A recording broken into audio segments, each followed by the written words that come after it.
Hello guys, welcome and welcome to my kitchen channel. आज આપણે બનાવવાના છે સુપર ટેસ્ટી એવા ચોખાના લોટના ઇન્સ્ટન્ટ સ્પંચી સોફ્ટ એવા ઢોકળા। ખૂબ જ સરસ એવા બનીને રેડી થાય છે અને ખૂબ જ ઓછા સમયમાં બનીને રેડી થાય છે। 20 મિનિટમાં આ ઢોકળા તમે બનાવીને રેડી કરી શકો છો। ફટાફટ બની જતા આ ઢોકળાની રેસીપી, તો ચાલો ફટાફટ રેસીપી સ્ટાર્ટ કરી લઈએ। તેની પહેલાં જો તમે અમારી ચેનલ પર નવા હોય તો લાઇક શેર સબસ્ક્રાઈબ કરવાનું બિલકુલ પણ ભૂલતા નહીં અને બેલ આઇકન જરૂરથી પ્રેસ કરી લેજો, જેથી તમને અમારા આવા વિડીયોની નોટિફિકેશન પહેલેથી મળતી રહે। તો એક મોટા બાઉલમાં 1 વાટકી ચોખાનો લોટ એડ કરીશું। ત્યારબાદ તેમાં આપણે મીડિયમ ખાટું દહીં એડ કરીશું। તેમાં સ્વાદ અનુસાર 1 ચમચી મીઠું એડ કરીશું અને બધું મિક્સ કરી લઈશું। ત્યારબાદ તેમાં થોડું પાણી એડ કરી અને આપણે બેટરને એકદમ સરસ એવું સ્મૂથ એવું બનાવીને રેડી કરીશું। આપણે પહેલેથી પાણી એકસાથે એડ નથી કરવાનું, થોડું પાણી જ એડ કરીશું, એટલે બેટર આપણું એકદમ સ્મૂથ બને અને બિલકુલ પણ ગાંઠા ના રહે એ રીતે। તો મારે એકદમ સરસ રીતે બેટર આપણું બનીને રેડી થયું છે। તો તમે જોઈ શકો છો કે એકદમ સ્મૂથ એવું, એકદમ બિલકુલ પણ ગાંઠા ના રહે એવું આપણું બેટર બનીને રેડી થઈ ગયું છે। તો એકદમ આપણે સ્મૂથ એવું આપણે બનાવીને રેડી કરી લીધું છે। તો આપણે એક જ ડાયરેક્શનમાં આ રીતે ફેરવવાનું છે। ત્યારબાદ તેમાં આપણે 1 ચમચી આદુ મરચાંની પેસ્ટ તમારા તીખાશ પ્રમાણે એડ કરી શકો છો।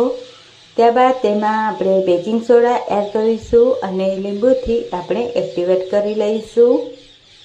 તો આપણે આ રીતે એક્ટિવેટ કરી અને બધું જ એકદમ સરસ રીતે ફરીથી મિક્સ કરી લઈશું। બાજુમાં મેં ડીશને ગ્રીસ કરી લીધી છે। તો આપણે બેટરને ડીશમાં આપણે એડ કરી દઈશું બધું જ, અને ઉપરથી આપણે રેડ ચીલી ફ્લેક્સ એડ કરીશું। તમે જો ના ખાતા હોય કે બાળકો માટે બનાવતા હોય તો તમે સ્કીપ પણ કરી શકો છો, ખૂબ જ ટેસ્ટી એવા લાગે છે। તો મેં એકદમ તીખા એવા આપણા ઢોકળા બનીને રેડી થાય એ રીતે રેડ ચીલી ફ્લેક્સ એડ કરેલા છે।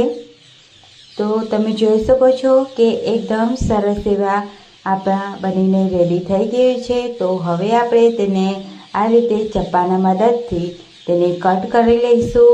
તમે મનપસંદ શેપ આપી શકો છો। તો હું આને ટ્રાયએંગલ શેપમાં કટ કરી રહી છું।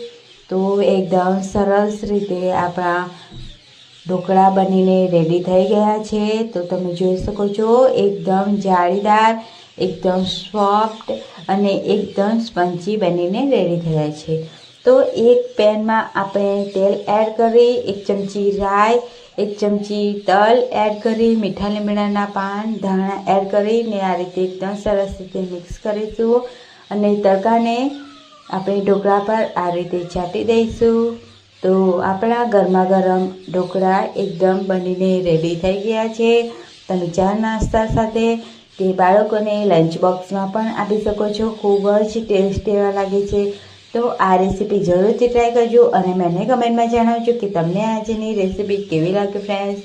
ત્યાં સુધી આવા જ અવનવા વિડીયો સાથે આવતા વિડીયોમાં મળે, ત્યાં સુધી બધાને બાય બાય, આવજો। અને તમે જોઈ શકો છો કે આપણા ઢોકળા એકદમ સોફ્ટ અને એકદમ સ્પંચી અને એકદમ જાળીદાર બને છે। Bye bye.